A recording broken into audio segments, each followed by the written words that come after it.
안녕하세요, 에이스박입니다. 오늘도 선글라스를 끼고 촬영하는 점 너그럽게 이해 바랍니다. 이제 바깥 주변을 보면 슬슬 봄 기운이 느껴지며 이사를 많이 하는 계절이 다가오고 있음을 알 수가 있는데요. 이사를 하다 보면 이것저것 챙기고 신경 쓰랴 바쁜데 아파트 등의 공동주택을 매매하거나 임대를 할 경우 꼭 등장하는 단어들이 있습니다. 바로 장기수선 충당금과 선수관리비인데요. 오늘은 이사할 때 반드시 챙겨야 하는 돈, 장기수선 충당금과 선수관리비에 대해 알아보도록 하겠습니다. 먼저 장기수선 충당금이란 무엇일까요? 아파트 내 엘리베이터 수리나 교체, 외벽 도색 등 건축물의 안전을 유지 관리를 위해 징수하는 특별관리비를 말하는데요.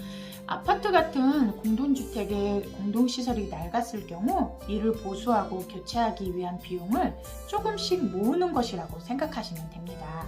장기수선 충당금은 원래 집주인이 납부하도록 되어 있지만 편의상 관리비에 포함시켜 임대된 아파트의 경우 세입자에게 부과가 되는데요. 즉 세입자가 집주인을 대신해서 납부하는 것이죠.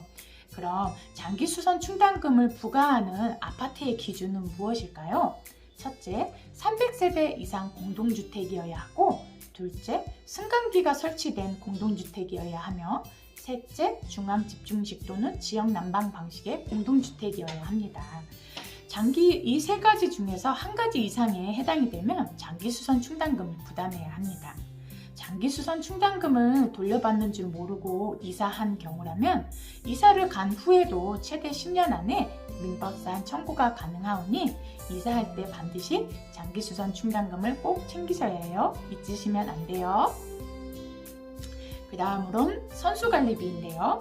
아파트 선수관리비는 관리비 예치금, 선수 예치금과 같은 의미로 사용하며 공용부분 운영 및 관리에 필요한 관리비를 미리 관리사무소에 맡아두는 비용을 말하는데요.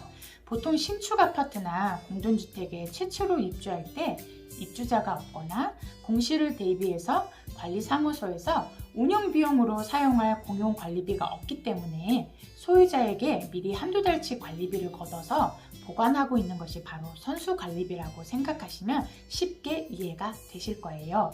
그리고 비용은 최초 1회만 납부하면 된답니다. 선수관리비는 집을 사고 팔 때 매수인 관계에서만 필요를 하는데요. 선수관리비의 정산 방법은 어떻게 될까요? 원칙은 집을 판다면 매도인이 관리사무소에 방문하여 기존에 납부했던 선수관리비를 되돌려 받으면 매수인이 관리사무소에 방문하여 매도인이 찾아간 선수관리비를 채워 넣어줘야 하는데요. 하지만 이런 방식이 번거롭기 때문에 요즘은 보통 부동산을 통해 매매 잔금 시 매수인이 매도인에게 선수관리비를 이체해주고 매수인이 이에 대한 권리를 승계받는 형식으로 진행이 되고 있습니다. 보통 선수관리비는 공동주택마다 다를 수 있지만 대부분 한 평당 10,000원 정도, 예를 들면 33평이면 33만 원이 되는 거죠. 마지막으로 정리를 하자면 매도인, 임차인 입장에서 계약이 진행될 경우 돌려받을 수 있는 돈은 매도인은 선수관리비를, 임차인은 장기수선 충당금을 돌려받으면 되는 겁니다. 오늘은 이렇게 이사 시 꼭 챙겨받아야 할 장기수선 충당금과 선수관리비에 대해 알아봤습니다.